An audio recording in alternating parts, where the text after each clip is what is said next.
ಸಖತ್ ಖಾರ ಬಣ್ಣ ಮತ್ತು ರುಚಿ ಆಚಿ ಚಿಲ್ಲಿ ಪೌಡರ್. ಕಲಗ್ರಾಮದಲ್ಲಿ ಸಾಲು ಮರದ ತಿಮ್ಮಕ್ಕ ಅಂತ್ಯ ಸಂಸ್ಕಾರವನ್ನು ನೆರವೇರಿಸಲಾಗ್ತಾ ಇದೆ.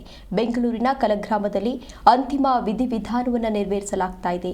ಕವಿ ಸಿದ್ದಲಿಂಗಯ್ಯರ ಸಮಾಧಿ ಪಕ್ಕವೇ ಅಂತ್ಯ ಸಂಸ್ಕಾರಕ್ಕೆ ಈಗಾಗಲೇ ಎಲ್ಲಾ ರೀತಿಯ ಸಿದ್ಧತೆಯನ್ನ ಮಾಡಿಕೊಳ್ಳಲಾಗಿತ್ತು. ಸಾಕಷ್ಟು ಗಣ್ಯರು ಕೂಡ ಆಗಮಿಸಿದ್ರು, ಅಂತಿಮ ನಮನವನ್ನ ಕೂಡ ಸಲ್ಲಿಸಿದ್ದಾರೆ. ಆ ದೃಶ್ಯಾವಳಿಗಳಲ್ಲಿ ನೀವು ಕೂಡ ಇದೀಗ ಗಮನಿಸ್ತಾ ಇರಬಹುದು. ಸರ್ಕಾರಿ ಸಕಲ ಗೌರವದೊಂದಿಗೆ ಅವರಿಗೆ ಈಗಾಗಲೇ ಅಂತಿಮ ನಮನವನ್ನ ಸಲ್ಲಿಸಲಾಗಿದೆ. ಗಾಳಿಗೆ 3 ಬಾರಿ ಗುಂಡು ಹಾರಿಸುವ ಮೂಲಕ ಸಾಲು ಮರದ ತಿಮ್ಮಕ್ಕ ಅವರಿಗೆ ಅಂತಿಮ ವಿದಾಯವನ್ನ ಹೇಳಲಾಗಿದೆ. ಕೆಲವೊಂದು ಕಡೆ ಮಣ್ಣು ಮಾಡುವಂತಹ ಸಂಪ್ರದಾಯ ಇರುತ್ತೆ, ಇನ್ನು ಕೆಲವೊಂದು ಕಡೆ ಸುಡುವಂತಹ ಸಂಪ್ರದಾಯ ಇರುತ್ತೆ. ಆದರೆ ಇಲ್ಲಿ ಸಾಲು ಮರದ ತಿಮ್ಮಕ್ಕ ಅವರ ಮನೆತನದ ಸಂಪ್ರದಾಯದಂತೆ ಇದೀಗ ಉಳ್ತಾ ಇದ್ದಾರೆ. ದೃಶ್ಯಾವಳಿಗಳಲ್ಲಿ ನೀವು ಕೂಡ ಇದೀಗ ಗಮನಿಸ್ತಾ ಇರಬಹುದು. ಪುರೋಹಿತ್ ವಿನೋದ್ ಅವರು ಅಂತಿಮ ವಿಧಾನಗಳನ್ನು ಕೂಡ ನೆರವೇರಿಸ್ತಾ ಇದ್ದಾರೆ. ಸಾಕಷ್ಟು ಗಣ್ಯರು ಕೂಡ ಆಗಮಿಸಿದ್ದಾರೆ, ಸಾಕಷ್ಟು ಜನರು ಕೂಡ ಆಗಮಿಸಿದ್ದಾರೆ. ತುಮಕೂರು ಜಿಲ್ಲೆಯ ಗುಬ್ಬಿ ತಾಲೂಕಿನಲ್ಲಿ ಜನಿಸಿದ್ರು ತಿಮ್ಮಕ್ಕ ಅವರು. 114 ವರ್ಷ ಆಗಿತ್ತು. ರಾಮನಗರ ಜಿಲ್ಲೆಯ ಮಾಗಡಿ ತಾಲೂಕಿನ ಹುಲಿಕಲ್ ಗ್ರಾಮದ ಚಿಕ್ಕಯ್ಯ ಎಂಬುವರಿಗೆ ವಿವಾಹವನ್ನು ಮಾಡಿಕೊಳ್ಳಲಾಗಿತ್ತು. ಅಂದರೆ ಚಿಕ್ಕಯ್ಯ ಅವರೊಂದಿಗೆ ಇವರು ಮದುವೆಯನ್ನು ಮಾಡಿಕೊಂಡಿದ್ರು. ಈ ದಂಪತಿಗೆ ಮಕ್ಕಳಿರಲಿಲ್ಲ.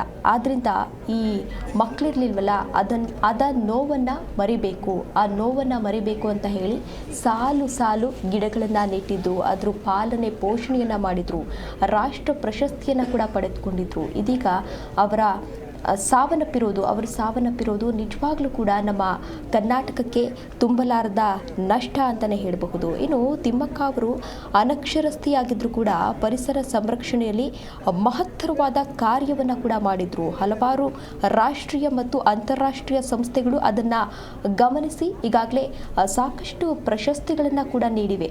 ಇವತ್ತು ನಿಜವಾಗ್ಲೂ ತುಂಬ ದುಃಖ ಆವರಿಸಿದೆ, ರಾಜ್ಯದಲ್ಲಿ ತುಂಬ ದುಃಖ ಆವರಿಸಿದೆ ಅಂತಲೇ ಹೇಳಬಹುದು. ಇದೇ ವಿಚಾರಕ್ಕೆ ಸಂಬಂಧಪಟ್ಟಂತೆ ಈಗಾಗಲೇ ಸಾಕಷ್ಟು ಗಣ್ಯರು ಕೂಡ ರಿಯಾಕ್ಟ್ ಮಾಡಿದ್ರು. ಸಾಲು ಮರದ ತಿಮ್ಮಕ್ಕ ಅವರ ನಿಧನದಿಂದ ಕರ್ನಾಟಕ ರಾಜ್ಯ ನಿಷ್ಠಾವಂತ ಪರಿಸರ ಕಾಳಜಿಯ ಮಹಾಜೀವಿಯನ್ನ ಕಳೆದುಕೊಂಡಾಗಿದೆ ಅಂತಲೇ ಹೇಳಬಹುದು. ಈಗಾಗಲೇ ಈಶ್ವರ್ ಖಂಡ್ರೆಯವರು ಕೂಡ ಈಗಾಗಲೇ ದುಃಖವನ್ನು ವ್ಯಕ್ತಪಡಿಸಿದ್ರು. 114 ವರ್ಷ ಜೀವಿಸಿದಂತಹ ಸಾಲು ಮರದ ತಿಮ್ಮಕ್ಕ ಅವರ ಗೌರವಾರ್ಥವಾಗಿ ರಾಜ್ಯದ 114 ಸ್ಥಳಗಳಲ್ಲಿ 114 ವೃಕ್ಷಗಳನ್ನು ನೆಡಲು ತೀರ್ಮಾನವನ್ನ ಮಾಡಲಾಗಿದೆ ಅಂತ ಹೇಳಿ ಈಶ್ವರ್ ಖಂಡ್ರೆಯವರು ಈಗಾಗಲೇ ಭರವಸೆಯನ್ನು ನೀಡಿದ್ದಾರೆ. ಅಂದರೆ ಅವರ ವಯಸ್ಸು ಎಷ್ಟಾಗಿತ್ತು, ಈಗಾಗಲೇ ಅವರಿಗೆ 114 ವರ್ಷ ವಯಸ್ಸಾಗಿತ್ತು. ಹಾಗಾಗಿ 114 ಕಡೆ ಅವರ ನೆನಪಿನ ಸ್ಮರಣೆಗಾಗಿ 114 ಮರಗಳನ್ನು ನೆಡ್ತೀವಿ ಅಂತ ಹೇಳಿ ಈಶ್ವರ್ ಖಂಡ್ರೆಯವರು ಈಗಾಗಲೇ ಭರವಸೆಯನ್ನು ನೀಡಿದ್ದಾರೆ. 114 ವರ್ಷ ಜೀವಿಸಿದ್ದ ವೃಕ್ಷಮಾತೆ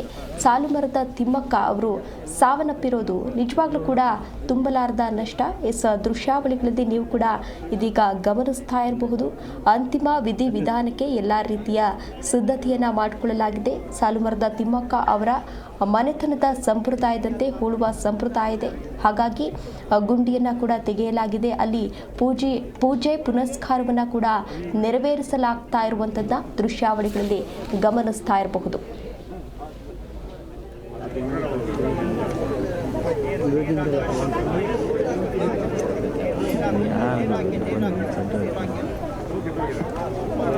ಅಲ್ಲಿಂದ ಇಲ್ಲಿ ಬಂದಿದ್ರು ಯಾರಿಲ್ಲ,